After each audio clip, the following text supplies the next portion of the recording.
अस्सलाम वालेकुम दोस्तों, सोप सीरियल तक राह जाईंदा नई एपिसोड में छा थींदो ऐं छा थियण वारो आहे। इन जी तफ़सील ॼाणण लाइ जेकर अवी असांजे चैनल ते नवां आहियो त महिरबानी करे असांजे चैनल खे सब्सक्राइब कंदा, जीअं हर ईंदड़ नई ख़बर जल्द खां जल्द अवां ॿाहिरनि ताईं पहुची सघे। दोस्तों हाणे हलूं था ड्रामे जी तरफ़।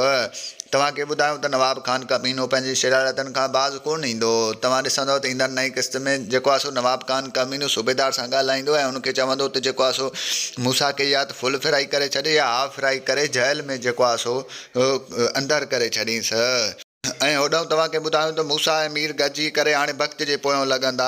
ऐं तव्हांखे ॿुधायूं त जेको आहे सो सभई दोस्त गॾिजी करे हाणे हिन भक्त जे पोयों लॻंदा। तंहिंखां पोइ जेको आहे सो भक्त खे शक थी पवंदो ऐं चाचा बावल ख़ान खे हू ॿुधाईंदो त जेको आहे सो मीर वारा हाणे मुंहिंजी साहेड़ी पिया कनि। तंहिं ते चाचा बावल चवंदसि त जेको आहे सो उन्हनि खे कीअं ख़बर पई त जेको आहे सो मीर जी भेण असां वटि आहे।